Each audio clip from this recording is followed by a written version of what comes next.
Today I will continue with the coal crops.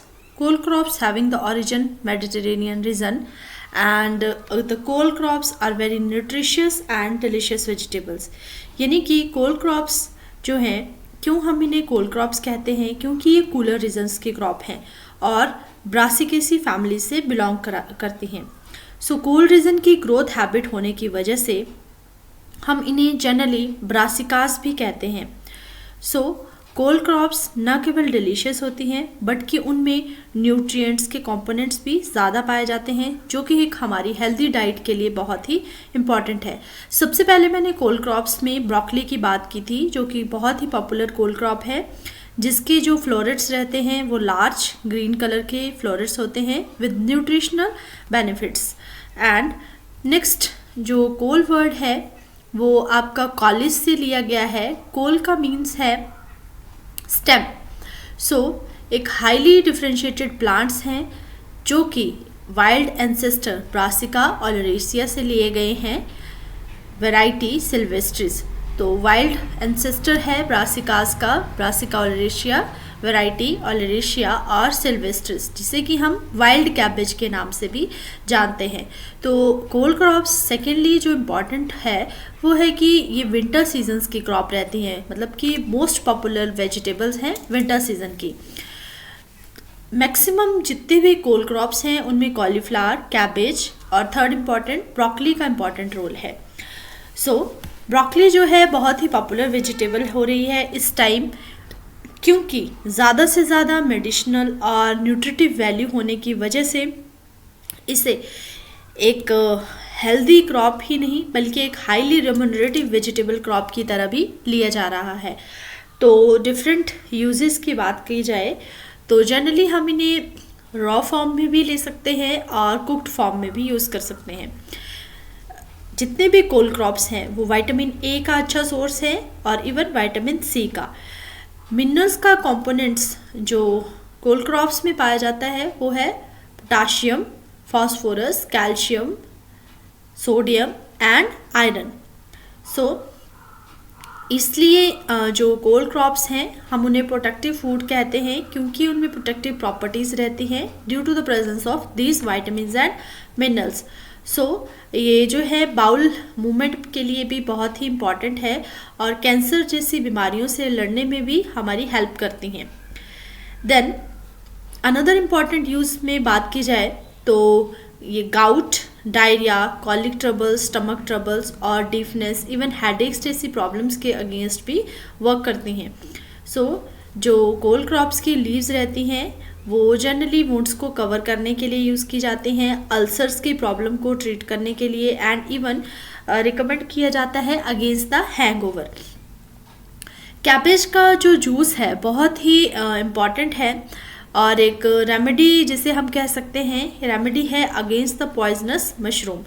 So gargle कर सकते हैं against the hoarseness यानी कि गले में अगर कोई भी प्रॉब्लम है गले से संबंधित तो उसके लिए भी हम कैबेज को बहुत ही और इम्पॉर्टेंट क्रॉप की तरह ले सकते हैं.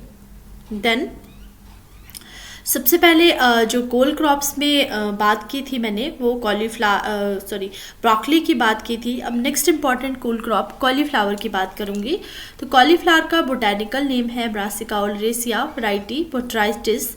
देन अबाउट इट्स फैमिली जो है ब्रासिकेसी फैमिली है और क्रोमोसोम नंबर मैक्सिमम जितने भी कोल क्रॉप्स हैं उनका क्रोमोसोम नंबर 2n=18 है. सो ये है कॉलीफ्लावर की क्रॉप. कॉलीफ्लावर जो है कूल सीजन की वेजिटेबल क्रॉप है जिसका जो कर्ड है यानी कि एडिबल पार्ट को हम कर्ड कहेंगे जो कि वाइट और टेंडर होता है और जनरली जो फॉर्मेशन है वो किससे हो रही है कर्ड की फॉर्मेशन हो रही है फ्लावर पार्ट से जो कि अनडिफ्रेंशिएटेड फ्लावर पार्ट्स रहते हैं या फिर जिन्हें हम pre floral apical flashy meristem भी कहते हैं. तो मेरिस्टेमेटिक रीजन जो होता है वो एक्टिवली डिवाइडिंग रीजन्स रहता है. Then India commands the largest area and production under the cauliflower in world. यानी कि इंडिया का जो एरिया और प्रोडक्शन है वो सबसे ज़्यादा है as compared to other countries regarding the cauliflower. Then जो कॉलीफ्लावर है वो डिफरेंट करती है अदर कोल क्रॉप से, क्योंकि इसमें जो एक इंटरमीडिएट स्टेज ऑफ कर्डिंग रहती है, वेजिटेटिव स्टेज और जनरेटिव फेज के बीच की जो स्टेज है जिसे कि हम कर्डिंग स्टेज कहते हैं, उसकी वजह से डिफरेंट रहती है अदर कोल क्रॉप से। देन कॉलीफ्लावर्स के जो कल्टीवार हैं जो कि जनरली इंडिया में ग्रो किए जाते हैं, वो दो तरह के ग्रुप्स में डिवाइड किए गए हैं। पहला है इंडियन कॉलीफ्लावर, जिसे कि हम ट्रॉपिकल, हॉट वेदर और हीट टॉलरेंट कॉलीफ्लावर कहते हैं, जो कि जो बना है वो बना है क्रॉस से, दो यूरोपियन टाइप्स और कॉर्निश टाइप के क्रॉस से बना है Indian cauliflower. Then European types, then early temperate type, snowball type और लेट टाइप। तो इस तरह से कॉलीफ्लावर के जो कल्टीवार्स हैं उन्हें इंडियन कंडीशंस में क्लासिफाई किया गया है दो ब्रॉड ग्रुप्स में। अब मेजर डिफरेंस क्या है इंडियन टाइप में और यूरोपियन टाइप में? तो इंडियन टाइप, जैसे कि मैंने सब ट्रॉपिकल टाइप्स की वेजिटेबल कहा इसे, और हीट टॉलरेंट और ट्रॉपिकल और hot weather, so it means कि ये टॉलरेंट है हीट को लेके।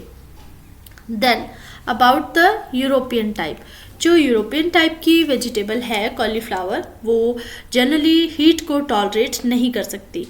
और सेकंड, जो कर्ड की फॉर्मेशन है वो लगभग 20 डिग्री सेल्सियस टेम्परेचर से ऊपर ही होती है, और जो कर्ड की फॉर्मेशन है यूरोपियन टाइप्स में वो 5 से 20 डिग्री सेल्सियस पर होती है।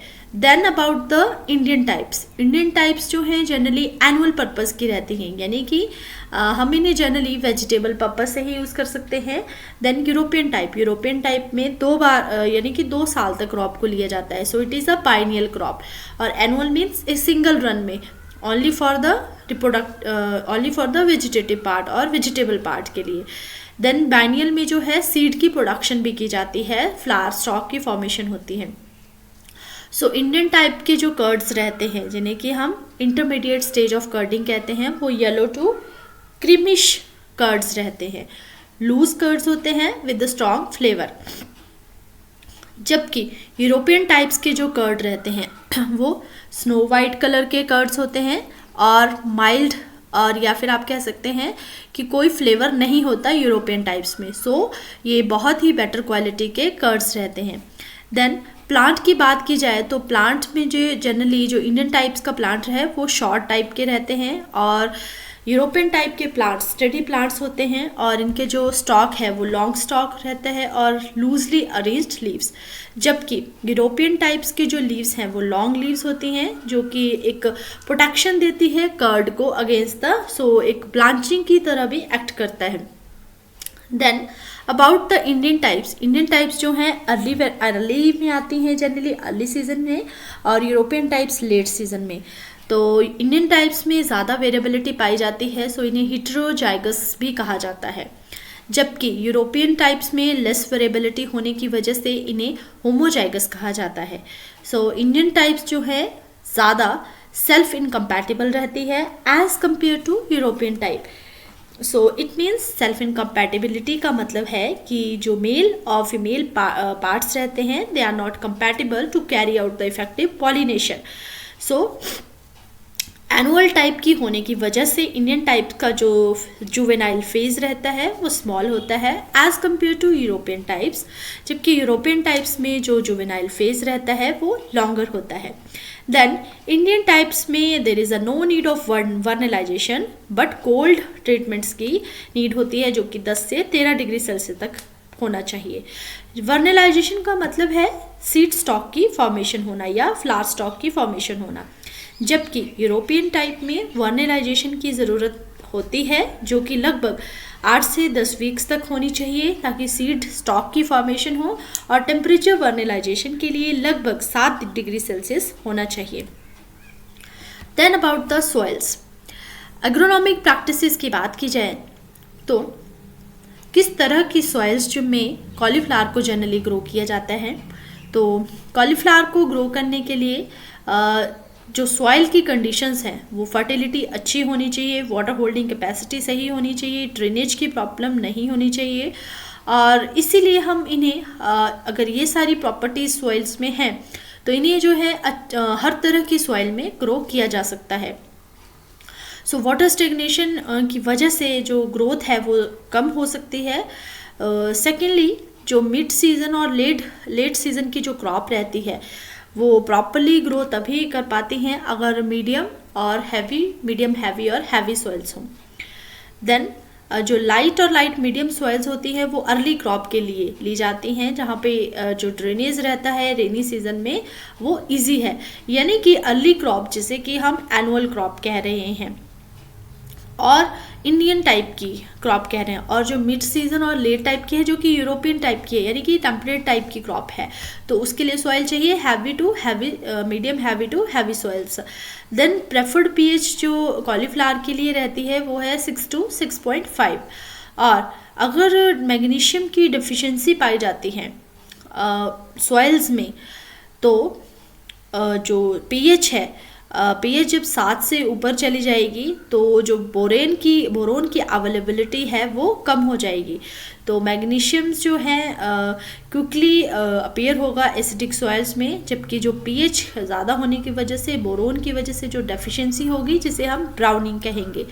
देन अबाउट द क्लाइमेट, तो क्लाइमेट जो है एक बहुत इंपॉर्टेंट रोल प्ले करता है किसी भी क्रॉप के लिए, क्योंकि एक इस तरह की क्रॉप है जहाँ पे ट्रांसफॉर्मेशन हो रही है वेजिटेटिव टू कर्डिंग फेज, यानी कि कर्ड डेवलपमेंट हो रही है, तो टेम्परेचर जो है बहुत ही इम्पॉर्टेंट है इस तरह की फेजेस को डेवलप करने के लिए। तो जर्मिनेशन की सबसे पहले बात की जाए तो लगभग 10 से 21 डिग्री सेल्सियस टेम्परेचर इम्पॉर्टेंट है जर्मिनेशन के लिए।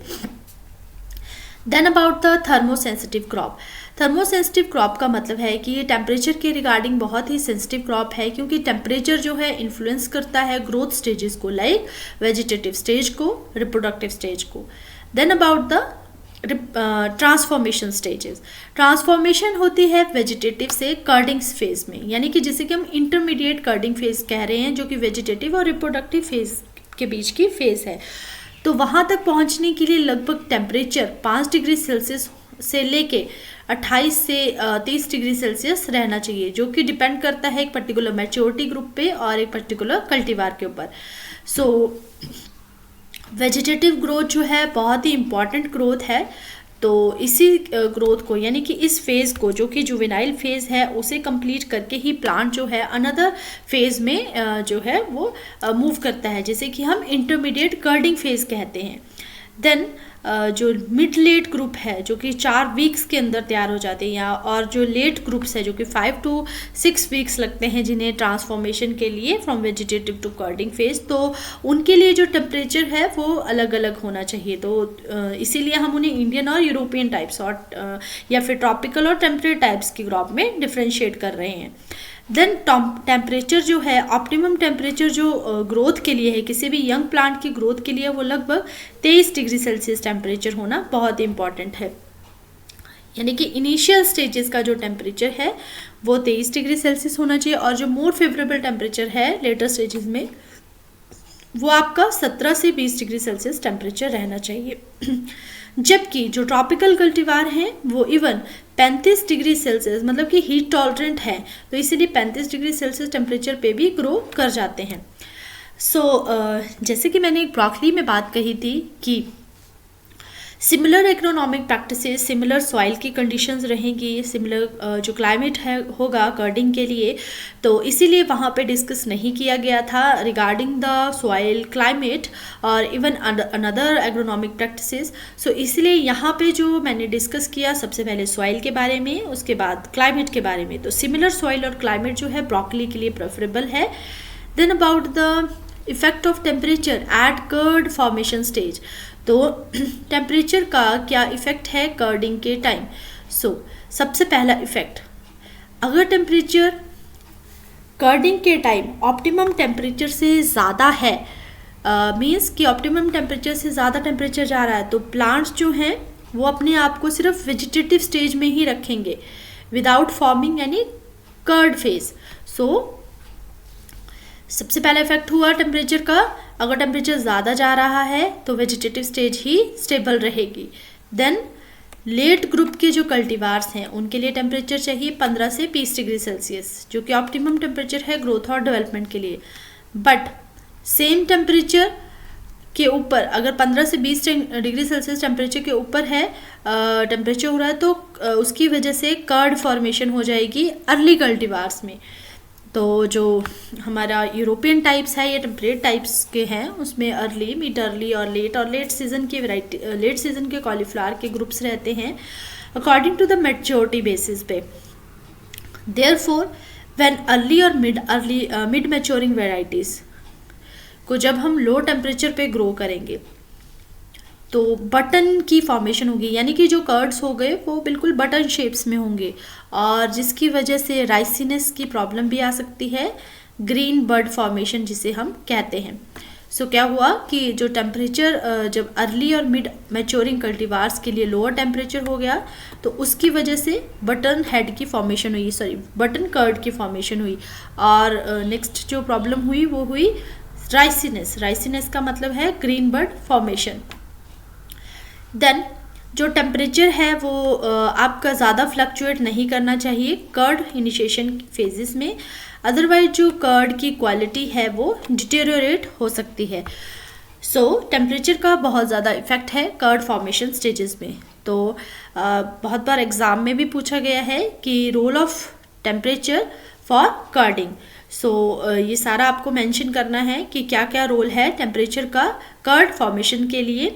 देन कंक्लूज़न यही है कि अगर टेम्परेचर ज़्यादा और लो है ऑप्टिमम टेम्परेचर से, जो कि कर्डिंग फेज के लिए इंपॉर्टेंट है, तो physiological disorders like riceyness, then leafiness, then blindness, loose and yellow curd, इस तरह की प्रॉब्लम से फेस करना पड़ सकता है कमर्शियल ग्रोअर्स ऑफ कॉलीफ्लावर्स को।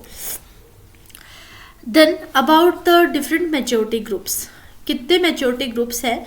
तो सबसे पहले मैच्योरिटी ग्रुप, उसके नर्सरी सोइंग का time, planting time, then optimum temperature curding के लिए, और वैरायटीज़ को डिस्कस करूँगी।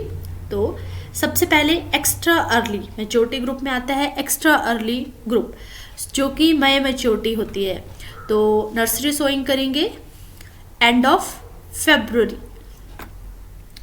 देन प्लांटिंग कब की जाएगी, यानी कि ट्रांसप्लांटिंग होगी मार्च में, और ऑप्टिमम टेम्परेचर कर्डिंग के लिए इस तरह की क्रॉप के लिए रहेगा 24 से 30 डिग्री सेल्सियस। और वेराइटीज़ हैं पूसा मेघना, DC23, Pusa Kartik Shankar. Then early one, extra early, then early one A. तो इसके लिए जो नर्सरी सोइंग टाइम रहेगा वो होगा मिड में, जुलाई के बिगिनिंग में ट्रांसप्लांटिंग की जाएगी। देन ऑप्टिमम टेम्परेचर रहेगा 20 से 27 डिग्री सेल्सियस। और जो वेराइटीज़ होंगी वो हैं early Kunwari, Pusa early synthetic, Pant Gobhi 3, Pusa मेघना, Pusa Kartik Shankar. Then about the early 1B, जिसकी जो मैच्योरिटी है वो है अक्टूबर मैच्योरिटी। सो मिड अक्टूबर और मिड नवंबर के बीच की क्रॉप है। तो मई एंड टू मिड जून में सोइंग की जाएगी नर्सरी की, और जुलाई में प्लांटिंग ट्रांसप्लांटिंग की जाएगी। जो टेम्परेचर रहेगा वो 20 से 25 डिग्री सेल्सियस ऑप्टिमम टेम्परेचर रहेगा कर्ड फॉर्मेशन के लिए। और जो वेराइटीज़ इस ग्रुप में फॉल करती हैं वो हैं पूसा कातकी, पूसा दीपाली, पंत गोभी 2। देन नेक्स्ट ग्रुप है मिड अर्ली 2, जो कि नवंबर में मैच्योरिटी होगी। सो मिड नवंबर से मिड दिसंबर के बीच की क्रॉप है। देन जुलाई एंड में नर्सरी सोइंग की जाएगी। प्लांटिंग टाइम सितंबर बिगिनिंग में होगा। Then optimum temperature for curd formation is 16 to 20 degree.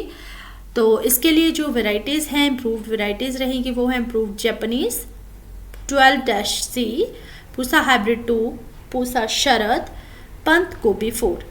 Then about the mid late varieties, जो कि थर्ड पोर्शन में आती है, mid late 3। So December maturity रहेगी, यानी कि मिड दिसंबर और मिड जनवरी के बीच की क्रॉप है। तो अगस्त एंड में इसकी नर्सरी सोइंग की जाएगी। सितंबर एंड में ट्रांसप्लांटिंग की जाएगी। ऑप्टिमम टेम्परेचर 12 से 16 डिग्री रहेगा। और जो वेराइटीज़ फॉल करती हैं इसमें वो है Pusa synthetic, Pusa Shubhra, Pusa Paushcha, Pusa Shukti, Palam Upahar, KT-25, Pant Shubhra, Pusa Himjyoti, Punjab giant 35। Then next group आता है लेट 4, जिसे कि हम स्नोबॉल ग्रुप के नाम से जानते हैं, जो कि हार्वेस्टिंग का टाइम रहता है जनवरी to March.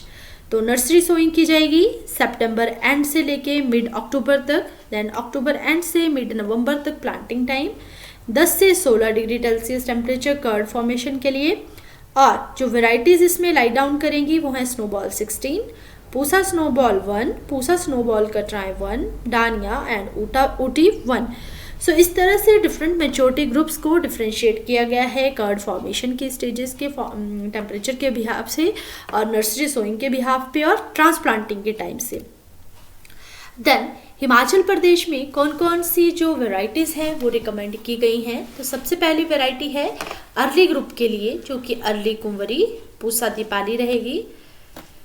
Then mid early group में आएंगी improved Japanese. Then mid late में Pusa Himjyoti, Palam Upahar and Pusa Shubhra. Then about the late season में स्नोबॉल 1, पूसा स्नोबॉल के 1। ये वेराइटी जो है रिकमेंड की गई हैं on the basis of cultivation during the different period of time of the year. Then about the soil preparation and transplanting. तो soil की preparation कैसे की जाए और ट्रांसप्लांटिंग कौन से वक्त की जानी चाहिए इन ग्रुप्स की, तो उसे मैंने आपको डिस्कस भी किया कि ट्रांसप्लांटिंग का time according to the maturity groups. So soil की जो पल्वराइजेशन है, यानी कि सॉइल की प्लोइंग सबसे पहले इम्पॉर्टेंट है, सॉइल टर्निंग इम्पॉर्टेंट है, और जनरली 4 से 5 टर्निंग इम्पॉर्टेंट है। देन अबाउट द प्लोइंग जो है लेवलिंग के बाद की जानी चाहिए, सो दैट कि जो सॉइल की जो एक टिल्थ है, जैसे कि हम फाइन टिल्थ कहेंगे, वो होना इम्पॉर्टेंट है। देन जो मैन्योर हैं और जो फर्टिलाइज़र्स हैं, जब आपकी जो फील्ड प्रिपेयर हो गई है इतना प्रैक्टिसेस करके, तो अब हम उन्हें अप्लाई करेंगे। नेक्स्ट आता है कि ड्रेनेज जो है एक बहुत इम्पॉर्टेंट एस्पेक्ट है रिगार्डिंग द अर्ली वेराइटीज़, क्योंकि अर्ली वेराइटीज़ में ड्रेनेज की वजह से प्रॉब्लम हो सकती है। और मिड सीज़न क्रॉप में भी, जहाँ पे रेंस जो है या फिर रेनी पीरियड जो है ज़्यादा रहता है, तो ड्रेनेज का होना बहुत इंपॉर्टेंट है। तो इस तरह से सॉइल की प्रिपरेशन की जाए। Then about the transplanting of early crop को जनरली हम रिजेस पे, या फिर जिन्हें आप रेस्ड बेड कहते हैं, उस पर ट्रांसप्लांट करेंगे। और जो मिड और लेट सीजन के जो कल्टीवार्स रहते हैं उन्हें फ्लैट बेड पे ट्रांसप्लांट किया जाएगा। ट्रांसप्लांटिंग जो है वो जनरली लेट आफ्टरनून में ही की जानी चाहिए। Then about the nursery sowing time, तो लो हिल्स की बात की जाए तो अर्ली ग्रुप को जून जुलाई में nursery sowing, then mid group में अगस्त सितंबर, लेट ग्रुप की अक्टूबर नवंबर में सोइंग की जाएगी। देन मिड अर्ली जोन के लिए April to May, July to August and September for the late group. Then high hills में जनरली हम अप्रैल में ही, जो कि लेट ग्रुप में आता है, वहीं पे नर्सरी सोइंग करेंगे। देन सीड रेट भी वेरी करेगा according to the maturity groups. So early varieties के लिए 600 से 750 gram seed rate, mid early season varieties के लिए 500 ग्राम जो seed rate, then mid late varieties के लिए 400 gram seed rate per hectare के हिसाब से। Then about the late varieties के लिए 300 gram per hectare. About the spacing, जो अर्ली वेराइटीज़ रहेंगी उनके लिए स्पेसिंग 45 बाय 30 सेंटीमीटर, और मिड और लेट सीजन वेराइटीज़ के लिए 60 बाय 45 सेंटीमीटर की स्पेसिंग रहेगी। देन द मैन्योर और फर्टिलाइजर्स, तो FYM की जो फुल डोज है और फॉस्फोरस की, और इवन जो 1/3 नाइट्रोजन है और हाफ जो पोटाशियम है, उसे हम ट्रांसप्लांटिंग के टाइम ही जो है सप्लाई करेंगे। देन रिमेनिंग पार्ट जो नाइट्रोजन का रहेगा उसकी हम टॉप ड्रेसिंग करेंगे लगभग 1 महीने के इंटरवल में। देन जो हाफ डोज जो पोटाशियम की होगी उसे हम अप्लाई करेंगे नाइट्रोजन के साथ during the second top dressing. Sulphur की जो एप्लीकेशन है वो लगभग 20 से 40 kg पर हेक्टेयर रहेगी, और molybdenum 80 to 160 kg per hectare in cauliflower for the proper yield under the Himachal Pradesh condition, specifically Palampur area. Then about the farm yard manure जो है 250 quintal per hectare for open pollinated variety, nitrogen 125, P2O 575 and K2O 60 kg per hectare. Next आता है कि कौन कौन से interculture operations required हैं और वीड कंट्रोल कैसे की जानी चाहिए कॉलीफ्लावर में, तो एक शैलो रूटेड क्रॉप है, इसलिए शैलो होइंग ही इम्पॉर्टेंट है वीड्स को रिमूव करने के लिए, सो दैट कि प्लांट में कोई भी इंजरी ना हो, प्लांट की रूट्स इफेक्ट ना हो। देन नेक्स्ट है रेगुलर होइंग। रेगुलर होइंग जो है इम्पॉर्टेंट है, जिसकी वजह से क्रॉप में जो वीड की प्रॉब्लम है वो कम रहेगी और जो रूट सिस्टम होगा वो प्रॉपरली वहाँ पे एरिएशन रहेगी। Then crust formation in medium heavy and clay soils, जिसकी वजह से जो वाटर और एयर में जो वाटर की जो हिंड्रेंस है सॉइल्स में और एयर की जो पेनिट्रेशन है रूट सिस्टम में वो कम होगी और इसकी वजह से जो है प्लांट की ग्रोथ प्रॉपर होगी, यानी कि प्लांट की ग्रोथ के ऊपर कोई भी इफेक्ट नहीं पड़ेगा। देन नेक्स्ट आता है इंटरकल्चर ऑपरेशंस में earthing up. Earthing up important operation है रेनी सीजन की क्रॉप के लिए, जहाँ पर जो रूट्स हैं वो मतलब ओपनली दिखाई देती हैं, एक्सपोज्ड रहती हैं, तो जो अर्थिंग अप है वो लगभग ट्रांसप्लांटिंग के 4 से 5 वीक तक इम्पॉर्टेंट है। तो इंटरकल्चर ऑपरेशन में सबसे पहले शैलो होइंग की बात की जाएगी, then regular hoeing, thereafter the crust formation in the medium heavy and clay soils. तो इस तरह की सॉइल्स को कैसे मेंटेन करना है, by using earthing up operation. Then जो क्रिटिकल पीरियड है क्रॉप और वीड का कंपटीशन का, वो लगभग ट्रांसप्लांटिंग के 30 से 50 दिनों के अंदर रहता है। तो इस स्टेजेस पे अगर हम हर्बिसाइड्स का यूज़ कर रहे हैं फॉलोइंग बाय हैंड बीडिंग, तो इफ़ेक्टिव हो सकता है प्लांट की ग्रोथ के लिए। जो हर्बिसाइड्स हैं लासो, जिसे कि हम एलोक्लोर के नाम से जानते हैं, तो लगभग 2 kg एक्टिव इंग्रेडिएंट की तरह यूज़ कर सकते हैं per hectare before the transplanting. So beneficial रहेगा कंट्रोल के लिए फॉर द एनुअल और ब्रॉड लीव्ड वीड्स के लिए। देन आता है पेंडीमेथलिन। पेंडीमेथलिन जिसे हम स्टॉम्प के नाम से जानते हैं और ऑक्सीफ्लोरिन, तो इन्हें भी हम यूज़ कर सकते हैं ट्रांसप्लांटिंग से पहले, सो दैट कि एनुअल वीड्स की प्रॉब्लम क्रॉप में ना हो। देन नेक्स्ट है इरिगेशन। इरिगेशन जो है बहुत ही इंपॉर्टेंट है, क्योंकि जो फर्स्ट लाइट इरिगेशन है जो रिकमेंड की जाती है क्रॉप में just after the transplanting of the seedlings. So एक केयरफुल इरिगेशन और नीडफुल इरिगेशन जो है, सफिशिएंट इरिगेशन जिसे हम कहेंगे राइट टाइम पे होना बहुत ही इंपॉर्टेंट है। दूसरा हम जो ओवर वाटरिंग है, यानी कि एक्सेस ऑफ वाटर की सप्लाई को भी अवॉइड करेंगे, जिसे कि हम इनसफिशिएंट इरिगेशन कहते हैं, जो कि क्रॉप के लिए हार्मफुल हो सकता है। देन जो मॉइस्चर की सप्लाई है उसे हम रेगुलरली मेंटेन करेंगे during the crop growth development, क्योंकि जो ग्रोथ के टाइम, वेजिटेटिव ग्रोथ के टाइम वाटर की रिक्वायरमेंट वेरी करेगी, कर्ड फॉर्मेशन स्टेजेस पे भी वाटर की रिक्वायरमेंट वेरी करेगी, तो उसी के हिसाब से हमने मेंटेनेंस करनी है ऑप्टिमम मॉइस्चर सप्लाई की। Then use of growth hormones. तो कॉलीफ्लावर की जो सीडलिंग्स हैं उन्हें हम लगभग NAA के साथ जो है ट्रीट करेंगे 10 ppm के साथ, सो दैट कि वेजिटेटिव फेज जो है प्लांट की इफेक्ट ना हो। देन GA4 और GA7 कॉम्बिनेशन में यूज़ करेंगे so that from the transplanting to the harvesting period तक। तो इस तरह के ग्रोथ हार्मोन्स को यूज़ करके जो इंटरमीडिएट कर्डिंग फेज है उसे जो है बेनिफिशियली यूज़ किया जा सकता है। देन नेक्स्ट इंपॉर्टेंट ऑपरेशन आता है ब्लांचिंग। ब्लांचिंग जो है एक बहुत इंपॉर्टेंट ऑपरेशन है, जिसमें हम कर्ड्स को प्रोटेक्ट करते हैं सो दैट कि कर्ड्स की येलोइंग ना हो जब डायरेक्ट सन रे पड़ता है। सो कर्ड इसकी वजह से लूज़ हो सकता है, कर्ड का फ्लेवर लूज़ हो सकता है, क्योंकि डायरेक्ट सन के एक्सपोजर में जब उसकी क्वालिटी ही डिग्रेड हो जाएगी तो फ्लेवर जो है वो बिल्कुल ज़्यादा इफ़ेक्ट करेगा। सो इस तरह की प्रॉब्लम्स जो है अर्ली और मिड मैच्योरिटी ग्रुप्स में ज़्यादा देखने को पाई जाती हैं, जहाँ पर प्लांट की स्प्रेडिंग टाइप की हैबिट रहती है या ओपन टाइप का प्लांट रहता है, जबकि जो स्नोबॉल के ग्रुप रहते हैं या कुछ अदर हाइब्रिड्स हैं, वहाँ पर जो कर्ड्स नेचुरली प्रोटेक्ट करता है और सराउंड करता है पूरे इनर वॉल ऑफ लीव्स को, जिसे कि हम इंटरमीडिएट स्टेज ऑफ कर्डिंग कहते हैं। तो ब्लांचिंग हम ऑपरेट कर सकते हैं बाय टाइंग ऑफ लीव्स, यानी कि लीव्स को, ऊपर की लीव्स को अगर बांध दिया जाए जब कर्ड्स जो हैं डेवलप हो जाते हैं, तो जिसकी वजह से कर्ड को हम कर्ड को हम उसी स्टेज में रख सकते हैं लगभग 4 से 5 दिनों के लिए। तो ब्लांचिंग जो है बहुत ही इंपॉर्टेंट ऑपरेशन है मार्केटिंग पॉइंट ऑफ व्यू से। देन नेक्स्ट आता है हार्वेस्टिंग। हार्वेस्टिंग कब और किस स्टेज पे की जाए ताकि जो मार्केट की वैल्यू है, मार्केटेबल प्राइस है, वो अच्छा अचीव कर पाए कोई भी कमर्शियल ग्रोअर है अगर। सो हार्वेस्टिंग जो कर्ड्स की है वो बहुत इंपॉर्टेंट है। मैच्योरिटी और कम्पैक्टनेस के बेस पे ही हार्वेस्टिंग की जाएगी। So it is better to harvest little early than little late if there is any doubt about the maturity. So ये बोलने का मतलब है कि अगर आपको लग रहा है कि क्रॉप पे या कर्ड्स पे कुछ इफेक्ट हो सकता है तो अर्ली ही हार्वेस्ट किया जाए।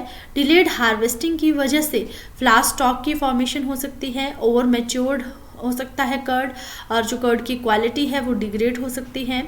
देन कर्ड जो है लूज, लीफी, राइसी और फजी हो सकता है। सो इस तरह के कर्ड्स को हमने अवॉइड करना है, मार्केट तक नहीं पहुंचाना, सो दैट कि जो मार्केटेबल वैल्यू है उस क्रॉप की वो कम ना हो। सो कर्ड को प्रॉपरली कट करना है सफिशेंट नंबर ऑफ लीव्स के साथ, सो दैट कर्ड प्रोटेक्ट रहे। और ट्रिमिंग ऑफ लीव्स वो भी इम्पॉर्टेंट है, सो दैट कि जो अनलोडिंग है, मार्केट वैल्यू है, वो मेंटेन रहे। देन ईल्ड, अर्ली वेराइटीज़ की ईल्ड वेरी करेगी मिड लेट सीजन से। And then the snowball groups, तो यहाँ पे वैरायटी का डिफरेंस बताया गया है कि वैराइटीज़ के बेस पे जो ईल्ड है अर्ली वैरायटी की वो लगभग 100 से 150 क्विंटल पर हेक्टेयर है। देन मिड सीज़न की जो ईल्ड है वो है 150 to 225 quintal per hectare. Then आपका आता है स्नोबॉल ग्रुप। स्नोबॉल ग्रुप में सबसे ज़्यादा ईल्ड रहती है जो कि 500 क्विंटल्स पर हेक्टेयर है। Then about the pre and post harvest handling. So harvesting जो है बहुत ही इम्पॉर्टेंट है और जनरली हार्वेस्टिंग लेट इवनिंग या अर्ली मॉर्निंग में की जाती है ताकि जो कर्ड है वो टर्जिट और फ्रेश रहे। सो जो फ्रेशली हार्वेस्टेड प्लांट होगा उसे हम ट्रक्स या कार्ट्स में इस तरह से पैकिंग करेंगे सो कि कर्ड की जो ब्रूजिंग है वो मिनिमम हो। और अगर ब्रूज्ड पोर्शन है कर्ड का तो उसमें कर्ड में जो है ब्लैकनिंग आ सकती है जो कि अनइफेक्टिव है, अनअट्रैक्टिव रहेगा फ्रेश मार्केट के लिए। देन नेक्स्ट स्टोरेज हम कर्ड कॉलीफ्लावर की इंडियन कंडीशन में हार्वेस्ट करने के बाद या जनरली फ्रेश कंजप्शन की तरफ ही जाते हैं, बट समटाइम्स कोल्ड स्टोरेज में रखना भी फ़ायदेमंद हो सकता है। सो स्नोबॉल कॉलीफ्लावर जिसे कि हम 7 दिनों तक स्टोर कर सकते हैं, लगभग 0 डिग्री सेल्सियस से 1.7 डिग्री सेल्सियस तक, और रिलेटिव ह्यूमिडिटी 85 to 95 मेंटेन होनी चाहिए। देन कॉलीफ्लावर की जो लीव्स हैं वो इंटैक्ट होनी चाहिए। कर्ड का साइज़ लगभग 25 से 30 सेंटीमीटर डायामीटर जो कि इम्पॉर्टेंट है जो स्टोरेज के लिए। देन पैकेजिंग मटेरियल, तो पैकेजिंग जो है कैसे की जानी चाहिए पैकिंग, तो इसके लिए हम एक डिस्ट्रीब्यूशन चेन का जो रोल है वो ज़्यादा रहेगा। सो शेप और स्ट्रेंथ के बेस पे और इवन रिलेटिव ह्यूमिडिटी के बेस पे ही पैकेजिंग की जाएगी मटेरियल की। जनरली पैकेजिंग मटेरियल को हम ट्रांसपोर्टेशन या स्टोरेज के लिए प्रेफर नहीं करते कॉलीफ्लावर में के क्रॉप के लिए इन इंडियन कंडीशंस। तो जितने भी फ्रेशली हार्वेस्टेड प्लांट्स रहते हैं जो कि लीव्स के साथ इंटेक्ट रहेंगे उन्हें हम ट्रक्स में या फिर लोड करेंगे कार्ट्स में। सन की तरफ जो कर्ड है वो प्रॉपरली एक्सपोज नहीं होना चाहिए और लीव्स से प्रोटेक्शन करेंगे। सो ब्रूजिंग और कोई भी अदर जो इफ़ेक्ट है जो मार्केट के सिचुएशन को इफ़ेक्ट कर सकता है, तो इस तरह की प्रॉब्लम नहीं होनी चाहिए। देन गनी बैग्स का ज़्यादा आपने रोल देखा होगा कि जब हम पैकिंग करते हैं तो गनी बैग्स में करते हैं। सो डिस्टेंट मार्केट तक पहुंचाने के लिए इम्पॉर्टेंट है। देन क्लिंग रैप्स भी यूज़ किए जा सकते हैं पैकिंग के लिए, जहाँ पर जो कर्ड का पोर्शन है उसे ही पैक किया जाएगा। देन बहुत सारे वैल्यू एडेड प्रोडक्ट्स बनाए जाते हैं कॉलीफ्लावर के जो कि ड्राइड और प्रोसेस्ड रह सकते हैं या फिर मिक्स्ड वेजिटेबल पिकल्स की फॉर्म में भी रह सकते हैं।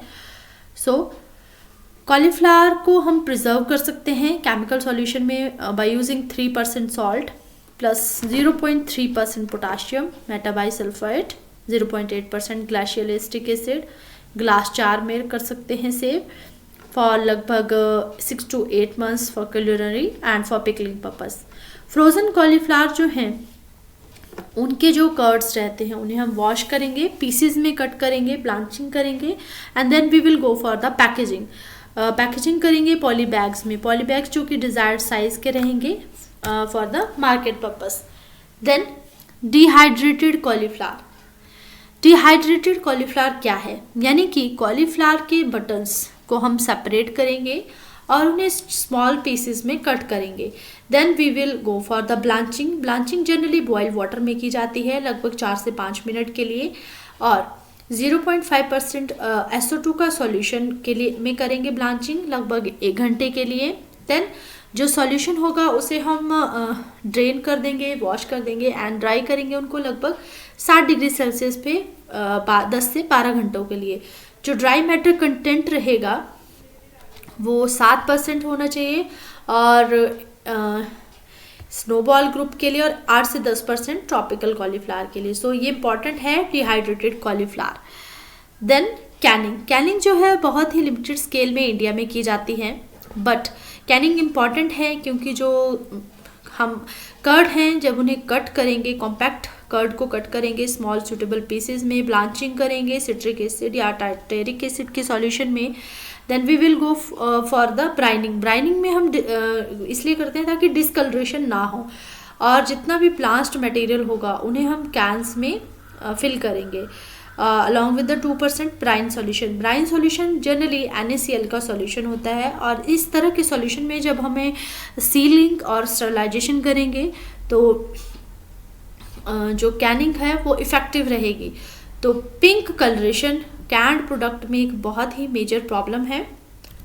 Then about the physiological disorders, सबसे पहले आता है बटनिंग। बटनिंग का मतलब है स्मॉल कर्ड्स की फॉर्मेशन होना और बटन्स की फॉर्मेशन होना। जनरली इसमें वेजिटेटिव ग्रोथ ज़्यादा होगी एज कम्पेयर टू जो आपका इंटरमीडिएट कर्डिंग स्टेज है। तो इसका पॉसिबल रीजंस क्या है, किसकी वजह से कर्डिंग हो सकती है।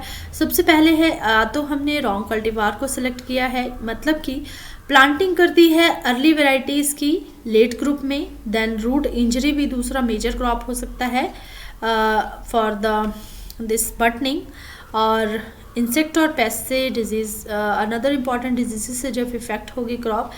देन नेक्स्ट आता है कि अगर हम ओवर एज्ड सीडलिंग्स को प्लांट कर रहे हैं जिनके पास सफिशिएंट टाइम नहीं मिल रहा इनिशियल स्टेज ऑफ ग्रोथ को कंप्लीट करने का बिफोर द ट्रांसफॉर्मेशन टू कर्डिंग, सो तब भी बटनिंग देखी जा सकती है।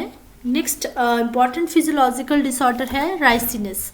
सो राइसिनस का मतलब है कि premature initiation of floral buds और elongation of peduncle stalk of inflorescence. So जो फ्लोरल बर्ड्स रहेंगी उनकी इनिशिएशन स्टार्ट हो जाएगी, एक इन्फ्लोरेसेंस के स्टॉक फॉर्मेशन हो जाएगी, तो इसे हम राइसिनस कहते हैं। इसकी वजह से जो कर्ड्स हैं उनकी पुअर क्वालिटी होती है मार्केट में।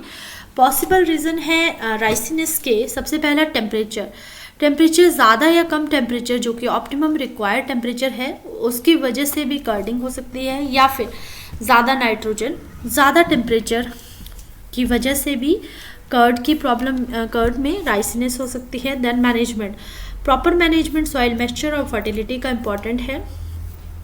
देन फजीनेस में जो कर्ड होगा वो लूज कर्ड बनेगा। ऑलमोस्ट जितने भी फ्लोरल बर्ड्स होंगे वो प्रॉपरली डिवाइड नहीं होंगे और एक प्रीशियसली कर्ड की फॉर्मेशन नहीं करेंगे। सो जो पेडिसल्स होंगे उनकी इलोंगेशन हो जाएगी एक इंडिविजुअल फ्लावर में। सो पॉसिबल रीज़न है ज़्यादा और low temperature, then the optimum one, and high nitrogen dose और high temperature management, proper soil moisture and fertility. Then blindness का मतलब है कि एक ऐसा प्लांट जिसमें फ्लोरल बड और टर्मिनल बड की फॉर्मेशन नहीं होती है, तो इसकी वजह से जो लीव्स होंगी वो लेदरी, थिक और डार्क ग्रीन कलर्स की लीफ होगी। पोर सॉइल फर्टिलिटी इसका मेन कारण है, या फिर इंसेक्ट पेस्ट से damage, genetic irregularity, cold temperature and damage to the terminal portion during the handling time. So इसके लिए जो सीडलिंग्स है वो हेल्दी और विगरस सीडलिंग्स को ही ट्रांसप्लांट किया जाएगा, सो दैट उनका जो टर्मिनल पोर्शन है वो इंटेक्ट रहे। Then next physiological important disorder है तो आता है आपका ब्रैकेटिंग। ब्रैकेटिंग में ब्रैकेट्स की फॉर्मेशन होगी, मतलब कि जो आपका फ्लोरल बड है तो उसके नीचे ब्रैकेट्स की फॉर्मेशन होगी जो कि एक्सिलरी बड से कॉरस्पॉन्ड करेंगे। तो ये ब्रैकेट्स और जो लीव्स होंगे वो कर्ड्स के साथ ही बनेंगे, जिसके वजह से कर्ड की पुअर क्वालिटी होगी और कर्ड जो है ग्रीन और पर्पल कलर का बनेगा। तो इसकी वजह से ये जो प्रॉब्लम है वो डायरेक्ट सनलाइट एक्सपोजर की वजह से रहती है, यानी कि टेम्परेचर जब ज़्यादा होगा ऑप्टिमम टेम्परेचर से। देन नेक्स्ट आता है पर्पल कलरिंग। तो पर्पल कलरिंग जो है बहुत सारे पिगमेंट्स की डेवलपमेंट की वजह से हो सकता है। तो इसका जनरली जो मेजर कारण है वो है टेम्परेचर में फ्लक्चुएशंस। देन विप टेप जो है जनरली मॉलिब्डेनम की डेफिशिएंसी से रहता है। जो यंग प्लांट्स रहेंगे वो क्लोरेटिक सिम्टम्स शो करेंगे और लेटर स्टेजेस में वाइट हो जाएंगे, और जो लीफ मार्जिन्स रहेंगे वहाँ से पर्टिकुलरली वाइट, यहाँ पे आप देख सकते हैं वाइट हो गए हैं लीफ मार्जिन्स। देन इस तरह के जो लीव्स हैं वो कपिंग और विदरिंग शो करेंगे और इवेंचुअली डाई हो जाएंगे। ओल्डर प्लांट्स अगर विपटेल को शो कर रहे हैं तो वहाँ पे जो लीफ लैमिना है वो इरेगुलर शेप का होगा लीफ लैमिना, और जो लार्ज मिड रिब रहेगी वो कंसिस्ट करेगा एक लार्ज मिड रिब, यानी कि जो लीफ है वो प्रॉपरली डेवलप होगी बट डेवलप नहीं होगी, बट जो लीफ रिब है वो एक अलग सी अपीयरेंस शो करेगी, जिसे हम विपटेल कहेंगे। तो मॉलिब्डेनम की डेफिशिएंसी से इसे मॉलिब्डेनम की एप्लीकेशन से इसे कंट्रोल किया जा सकता है। देन नेक्स्ट आता है ब्राउनिंग। ब्राउनिंग का मतलब है रेड और ब्राउन कलर की रॉटिंग होना, जो कि मेजरली बोरोन की डेफिशिएंसी से होता है। तो यहाँ पर वाटर सोक्ड एरिया आप देख सकते हैं सेंटर ऑफ द कर्ड में। लेटर स्टेजेस में जो स्टेम रहेगी तो वो हॉलो हो जाएगी और यहाँ पे वाटर सोक्ड टिश्यूज़ रहेंगे, और जो कर्ड होगा वो पिंक और रस्टी ब्राउन कलर का हो जाएगा। तो इसीलिए हम इसे रेड और ब्राउन रॉट भी कहते हैं। तो इसके लिए बोरोक्स की application at the rate of 20 kg per hectare important है। नेक्स्ट है ब्लैक स्पैक। ब्लैक स्पैक एक इम्पॉर्टेंट फिजियोलॉजिकल डिसऑर्डर है जो जनरली जो स्नोबॉल कॉलीफ्लावर कल्टीवार्स हैं उनमें पाया जाता है, जो कि न्यूट्रिएंट्स के इम्बैलेंस की वजह से रहता है। सो इनएडुकेट सप्लाई है अगर कैल्शियम की, तो भी ब्लैक स्पैक की प्रॉब्लम देखने को पाई जा सकती है। सो इसीलिए कैल्शियम नाइट्रेट का रिकमेंड किया जाता है कि उसका फोलियर स्प्रे किया जाए टू कंट्रोल दिस प्रॉब्लम और to alternately reduce the effect of nitrogen fertilizer deficiency. So this is all about the cauliflower, and in the next lecture I will talk on the cabbage crop. Thank you everyone.